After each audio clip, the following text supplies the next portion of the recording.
사순 제4주일입니다. 오늘 예수님께서 니고데모에게 말씀하십니다. 모세가 광야에서 뱀을 들어 올린 것처럼 사람의 아들도 들어 올려져야 한다.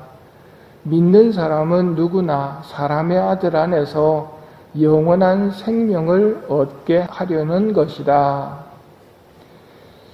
지금 우리 삶을 미리 보여주는 이야기가 탈출기입니다. 노예 생활을 하던 이집트에서 탈출을 합니다.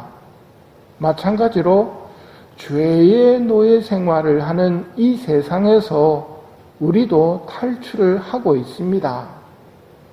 모세는 하느님께서 약속하신 땅으로 인도합니다. 우리는 예수님께서 선포하신 약속의 땅인 하느님 나라를 향해 갑니다. 그런데 약속의 땅을 향해 가는 길은 광야길입니다. 불평이 나옵니다. 이스라엘 사람들의 불평은 불뱀을 불러왔고, 불평이라는 죄를 지은 사람은 불뱀에 물려 죽어갑니다. 이스라엘이 하느님께 살려달라고 부르짖자 하느님께서 모세를 통해 말씀하십니다. 구리뱀을 만들어 들어 올려 뱀에 물린 사람은 그것을 쳐다보게 하라. 그러면 죽지 않을 것이다. 바로 그 일이 예수님의 십자가상 죽음입니다. 모세가 광야에서 뱀을 들어 올린 것처럼 사람의 아들도 들어 올려져야 한다는 것이 그 의미입니다. 예수님께서 십자가에 들어 올려지심으로써 죽으십니다. 당신의 죽음으로 우리가 죽어야 했던 죄벌을 없애주셨습니다. 예수님의 죽음은 우리의 몸값이고 죄값이었습니다. 그래서 말씀하십니다. 믿는 사람은 누구나 사람의 아들 안에서 영원한 생명을 얻게 하려는 것이다. 이 말씀을 통해 예수님의 죽으심의 목적이 드러납니다. 영원한 생명을 얻게 하려는 것이다. 불평이라는 죄에 물려 죽어가던 사람들을 살리기 위해 하느님께서 구리뱀을 만들어 들어올리셨듯이 아담과 하와의 불순종으로 죽어가던 인간들을 살리시기 위해 하느님의 아드님께서 들어올려지신 것입니다. 하느님께서는 세상을 너무나 사랑하신 나머지 외아들을 내주시어 그를 믿는 사람은 누구나 멸망하지 않고 영원한 생명을 얻게 하셨다. 하느님께서 아들을 세상에 보내신 것은 세상을 심판하시려는 것이 아니라 세상이 아들을 통하여 구원을 받게 하시려는 것이다. 이제 구원의 길이 열렸습니다.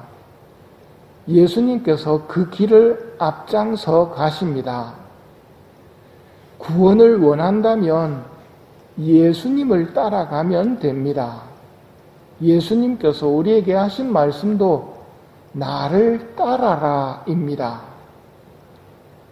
한 가지 기억해야 하는 것은 누구든지 나를 따르려면 자신을 버리고 매일 제 십자가를 지고 나를 따라야 한다는 원칙입니다. 자신을 버리고 매일 제 십자가를 지고는 불평에 해당합니다.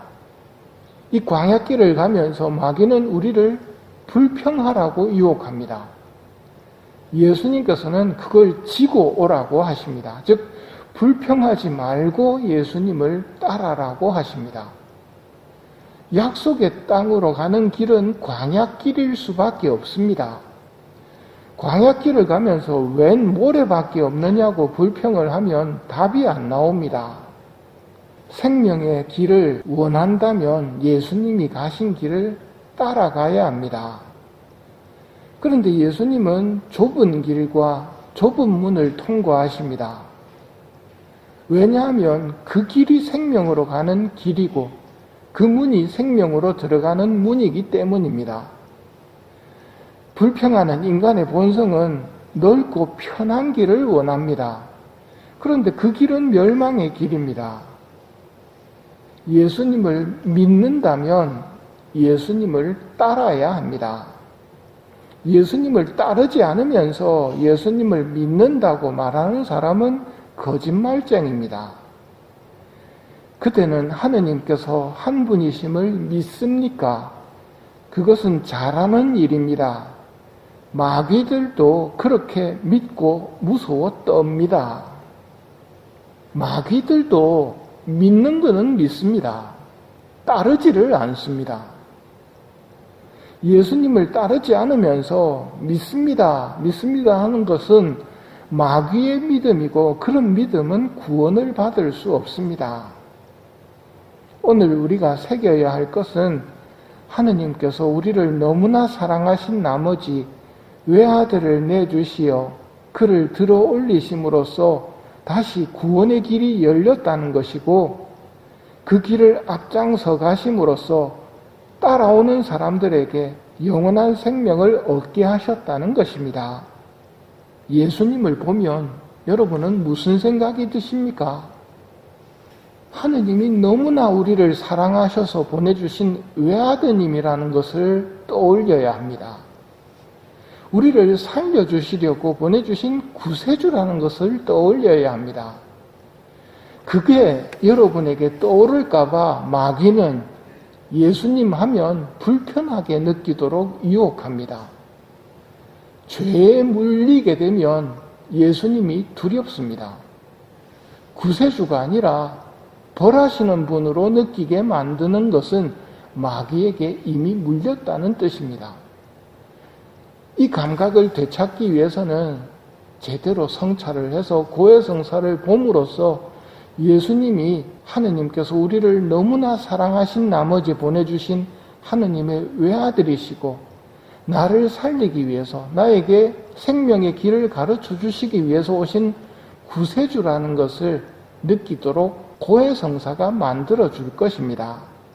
그러니 고해성사는 무턱대고 볼 것이 아니라 올바른 성찰을 통해서 기도하는 시간을 통해서 준비한 다음 들어와서 잘못했습니다. 살려주십시오 하는 마음으로 내가 지은 죄들을 고백하면 너무나 우리를 사랑하시는 하느님께서는 그런 우리를 다시 생명의 길을 가르쳐 주라고 당신 외아드님을 들어 올리실 것입니다. 미사 때마다 우리는 하느님께서 당신의 외아들을 들어 올리심을 기억하고 듣습니다. 죄를 사하여 주려고 너희와 많은 일을 위하여 흘릴 피다. 이 말을 들을 때 하느님에 대한 사랑이 느껴져야 합니다. 십자가상의 예수님은 하느님의 무한한 사랑과 은혜와 용서를 우리에게 말해주고 있음을 마음에 새기도록 합시다.